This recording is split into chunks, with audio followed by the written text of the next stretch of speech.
اعوذ باللہ السمیع العلیم من الشیطان الرجیم بسم اللہ الرحمن الرحیم الحمد للہ رب العالمین والصلاة والسلام علی رسولہ الکریم واہل بیتہ الطیبین الطاہرین ولعنۃ اللہ علی اعدائہم اجمعین اما بعد قال اللہ تعالی فی کتابہ الکریم بسم اللہ الرحمن الرحیم امن یجیب المضطر اذا دعاہ ویکشف السوء۔ عزیزان گرامی قدر، دعا کیا ہے؟ خدا کب ہماری دعا سنتا ہے؟ کیوں ہماری دعا نہیں سنتا؟ ہم نے سورہ مبارکہ بقرہ کی 186 نمبر آیت میں ارشاد آپ کی خدمت میں عرض کیا کہ پروردگار ارشاد فرماتا ہے کہ اجیب دعوت الداعی اذا دعانی، کہ جب پکارنے والا مجھے پکار رہا ہوتا ہے۔ میں نے عرض کیا آپ کی خدمت میں کہ اکثر ہماری دعا کی اجابت اس لیے نہیں ہوتی کیونکہ ہم خدا کو نہیں پکار رہے ہوتے۔ ہماری جو پکار ہے اس کا جو اصل ہدف ہوتا ہے یا جو اس کا اصل مقصد ہوتا ہے وہ کوئی اور ہوتا ہے۔ ظاہری طور پر ہم یا اللہ کہہ کر خدا کو پکار رہے ہوتے ہیں، لہذا پہلے مرحلے میں تو ہمیں اپنے اندر سے وہ خلوص پیدا کرنا ہے۔ لہذا سورہ مبارکہ نمل کی 62 نمبر آیت کا یہ جملہ کہ امن یجیب المضطر اذا دعاہ ویکشف السوء، امن یجیب، کون ہے جو جواب دینے والا ہے؟ کس کا؟ مضطر کا۔ کب؟ اذا دعاہ، جب وہ اسے پکارتا ہے، ویکشف السوء، اور پھر اس سختی کو، اس برائی کو اس کے اوپر سے ہٹا دیتا ہے۔ کون ہے وہ؟ پروردگار ہے۔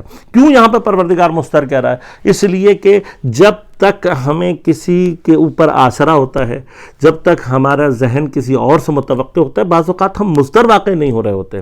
لہذا آپ کیفیت اضطرار کو دیکھیے کہ جس وقت انسان مثلا کسی کا بچہ ہاسپٹل میں ہوتا ہے تو پہلے مرحلے میں وہ ڈاکٹر اور دوائیوں کے اوپر اس کا ذہن ہوتا ہے، وہ دعا تو مانگ رہا ہوتا ہے لیکن اصل میں وہ ڈاکٹر اور دوا کو اپنا حقیقی ملجا سمجھ رہا ہوتا ہے۔ لیکن جب ڈاکٹر کہتا ہے کہ یہ تو مرض لا علاج ہے، اور وہ ایک مرتبہ اس اضطرار کی کیفیت میں آتا ہے کہ جہاں اس کو محسوس ہوتا ہے کہ اب تو میری مدد کرنے والا کوئی نہیں ہے، اس وقت وہ ایک خاص خلوص کی کیفیت پیدا کرتا ہے۔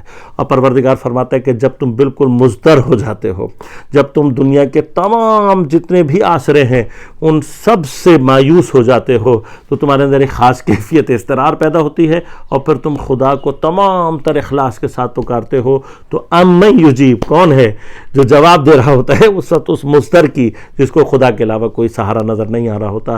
وہ یکشف السوء، اور کون؟ سارے کے سارے جتنے بھی دنیاوی توقعات ہیں وہ کٹ جانے کے بعد صرف وہ ذات ہے کہ جو اس کو برائی سے اور مشکلات سے نجات دیتی ہے اور اس کے اضطرار کو ختم کرتی ہے۔